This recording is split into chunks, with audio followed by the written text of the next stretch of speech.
Bizə deyilib ki, mənfi ədədi mənfi ədədə vuranda müsbət alınır. Bəs bunun səbəbi nədir? Gəlin bunu aydınlaşdıraq.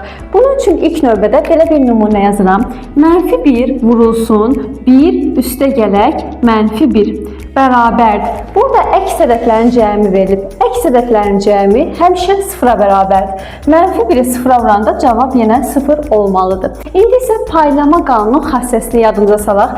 Mötərizənin qarşısında olan həddi mötərizənin içərisində olan hər bir həddə vurub açmalıyıq. Ona görə də ilk növbədə -1-i 1-ə vururam, üstə gələk. -1-i -1-ə vururam, -1 vurulsun -1. Cavab yenə də 0 olur.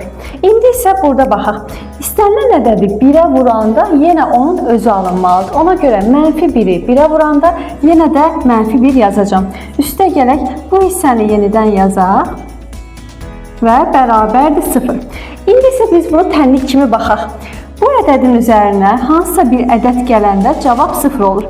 Bunu tapmaq istəyirik ki, cavabı nəyə bərabərdir? -1 vurulsun -1-i tapmaq üçün sol tərəfdə olan -1-i sağ tərəfə keçirməliyik. Və bilməliyik ki, hər hansı bir həddi soldan sağa keçirəndə, sağdan sola keçirəndə, yəni bərabərliyin bir tərəfindən digər tərəfinə keçirəndə işarəsi əksinə dəyişməlidir. Yəni solda -1 idisə, sağda artıq müsbət 1 yazılmalıdır. Və nəhayət görə bilirik ki, -1-i -1-ə vuranda müsbət 1 alınır. Yəni mənfini mənfiyə vuranda müsbət ədəd alınmalıdır.